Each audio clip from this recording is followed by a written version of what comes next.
Ndëruar kolegë, natyrisht unë s'kam shumë për të thënë për projektligjin. Ashtu siç e thanë dhe kolegët e mi, është një projektligj që afron akoma më tepër me Bashkimin Evropian, por mbi të gjitha me standardet e tij. Nëse do duhet thosha diçka në këtë aspekt, është që liria vendosjes dhe ofrimit të shërbimeve nuk duhet të jetë thjesht dhe vetëm për kompani të regjistruara apo nga Bashkimi Evropian, por duhet të ekzistojë edhe për kompanitë shqiptare. Natyrisht, gara, konkurenca në tregun ton është verifikuar që është në parametra minimal dhe natyrisht kjo gjë duhet që të bëj apo të mundsoj që këto standarde që ne miratojmë me ligj e që janë standarde europiane të transmetohen edhe në tregun e brendshëm shqiptar. Do të ishte themelore kjo gjë nëse duam shërbime e mallra më të lira për konsumatorët shqiptar, biznes të drejtë të ndershëm edhe natyrisht fitime që vijnë prej tyre.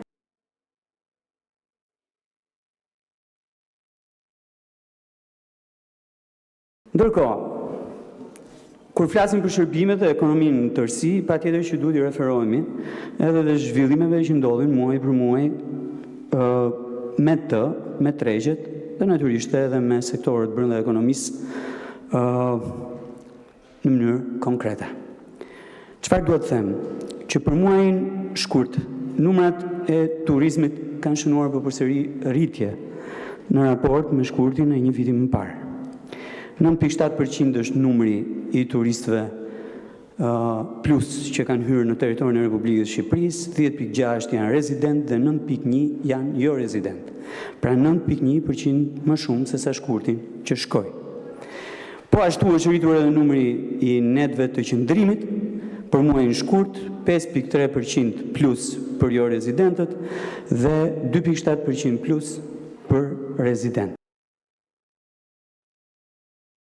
Dhe edhe na më inkurajuese në këtë drejtim është që veriu ka njohur rritjen më të madhe të numrit edhe të turistëve, por edhe të netëve të qëndrimit në atë rajon. Së dyti, eksportet sa i takon muajit mars shënuan edhe ato rritje. Po rritje të ngushtë. Sepse me thënë drejtën, eksportet ka njohur rritje në grupin e produkteve që lidhen me energjinë, kryesisht 5% plus, në makineri e pajisje që është një dhënë shumë inkurajuese në këtë aspekt dhe në materiale ndërtimi. Ndërkohë që bujqësia ka shënuar rënje po përsëri me 0.8%. Dhe ajo që të bën të shqetësohesh, madje edhe duke kërkuar llogari ka të bëjë me faktin që si ka mundësi që rritet numri i turistëve të huaj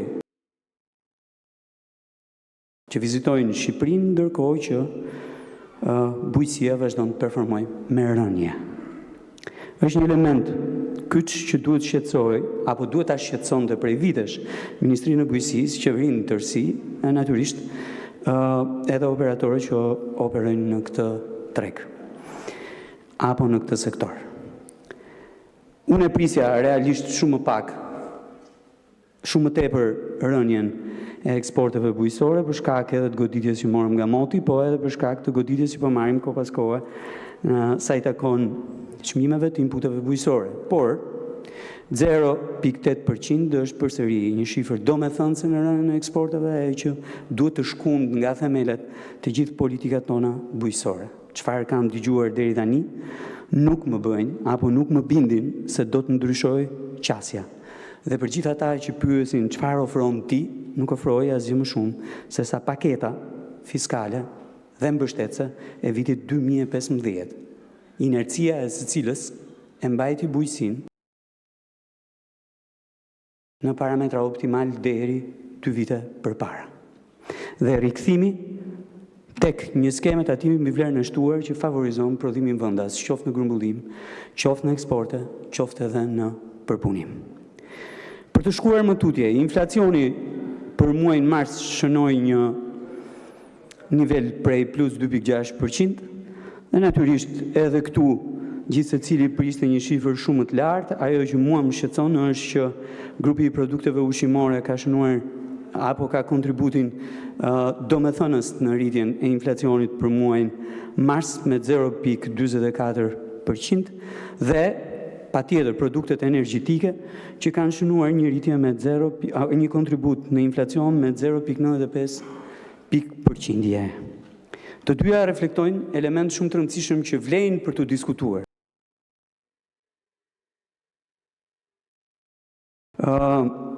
Rritja e çmimeve sa i takon ushqimeve është një shqetësim real për cilin kemi folur ko pas kohë këtu e që lidhet me ato që ju thash edhe pak më sipër, me prodhimin bujqësor edhe me prodhimin blektoral në rënje prej vitesh tashmë në territorin e Republikës Shqipërisë, gjë që e bën ofertën tonë kombëtare natyrisht më të vogël edhe e ballafaquar me një kërkesë të shtuar do të sillte do e mos edhe rritje të çmimeve, shtuar për shkak të turizmit.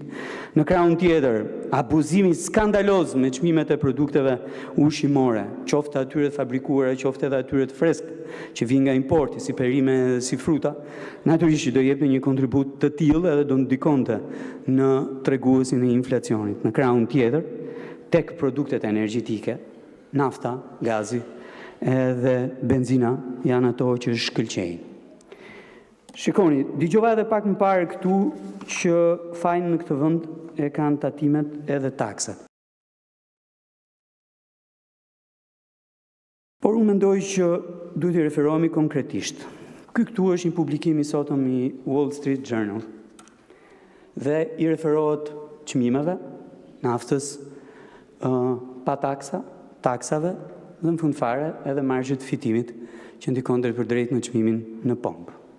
Po ta shihni, natyrisht që Shtetet e Bashkuara të Amerikës kanë një tregues shumë të ulët të taksimit dhe një çmim që është edhe atje në rritje. Kanadaja gjithashtu, Filipinët po ashtu, Meksika gjithashtu. Raporti përmbyset kur vim në Europë. Britania e Madhe ka gjithmonë një çmim neto pa taksa shumë më të ulët se sa taksat, ndërkohë që nivelin e taksave e ka shumë më të lartë se sa Shqipëria. Franca ka një nivel të çmimit pa taksa më të ulët se sa vlera e taksave, që shkon mbi 60%. Po ta shihni, ndërkohë që Franca gjatë gjithë muajit mars ka pasur një çmim më të ulët se sa çmimi ynë. Norvegjia po ashtu një nivel taksimi edhe më të lartë se sa Franca dhe Gjermania në fund fare, që ka pothuajse të njëjtin çmim pa taksa sa Norvegjia, ka një nivel taksimi akoma dhe më të lartë, jo se Shqipëria, po se të gjithë vendet e tjera të Bashkimit Evropian. Çfarë duhet t'ju them? Që problemi që kemi është çmimi neto pa taksa në këtë vend, që i dedikohet shumë qartë modelit të tregut që kemi. Një model tregu që bën fitues thjesht dhe vetëm brokerin. Deri diku edhe kompanitë vendase të lidhura me brokerin dhe humbës gjithmonë më shumë qytetarët e Republikës Shqipërisë. Pra, nuk janë taksat problemi që ne kemi. Ne kemi një çmim të naftës neto pa taksa më të lartin në rajon. Më të lartë edhe se Kosova, cilit i referohemi shpesh, edhe se Maqedonia, edhe se Malizi, po edhe se Serbia. Dhe kemi një çmim neto pa taksa shumë më të lartë se gjithë vendet e tjera të Bashkimit Evropian. Në rajon po doni, Majtas, Djathas, poshtë, lartë, ku të doni, po edhe këto vendet Bashkimit Evropian që ju referova pak më herët. Ajo që dua të them është që ne duhet merremi qartësisht me tregun, me modelin e tregut dhe të rikthejmë konkurrencën e të shmangim abuzimin në tregun e hidrokarbureve në këtë vend. Dhe në vijimet e të asaj që thash dje, ajo që unë po kërkoj e që vlerësoj në radh parë nga bordi është që po tregohet shumë dinamik, po ndjek në koherencë plot ndryshimet e çmimeve në tregjen ndërkombëtare, por në krahun tjetër kërkoj edhe më shumë transparencë. Të gjithë qytetarët po shohin prej muajsh tashmë që në tabel ka disa nivele çmime. Bordi vendos vetëm për një produkt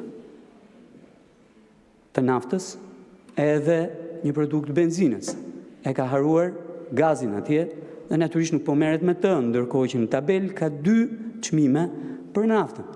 Pavarësisht se si jepet standardi për çmimin e dytë, herë quhet B-Power, herë quhet V-Power, herë quhet B-Premium, herë quhet Ultra Power. Dhe çmimi, nga çmimi i bordit ndryshon deri në 12 lekë 12 lekë për litër. Dhe ky është një problem shumë i madh. Dhe në fund fare, me që kam dëgjuar vazhdimisht që ajo që ne duhet bëjmë është të ulim tatimet edhe taksat, po ju sjell shembullin e Italisë, fqinja. Italia fqinja uli çmimin në pomp me 25 cent për litër. Një publikim i gjitha shoqatave të mbledhura bashkë të konsumatorëve në Itali, përfundoni ju lutem, nga Sky italian, si në vëmendje pikërisht këtë gjë. Ulja teorike me dekret e akcizës në Itali ishte 25 cent për litër dhe vijon deri në 1 maj. Ulja efektive maksimale në pomp ishte vetëm 15 cent për litër. Dhe po flasim për Italinë, ku tregu funksionon normalisht dhe institucionet e mbikëqyrjes funksionojnë po në këtë masë. Asnjë lloj garancie nuk ka që nëse ne ulim taksat, çmimin në pomp, me këtë model tregu që ne kemi, do të reflektohet tek konsumatori. Ndaj do ju lutesha shumë që ta vini theksin atje ku narrativa po pengohet të shkojë. Tek modeli i tregut dhe mungesa e konkurrueshmërisë dhe abuzimit plot në tregun e hidrokarburave. Për taksat kemi kohë të flasim, vendosin qytetarët.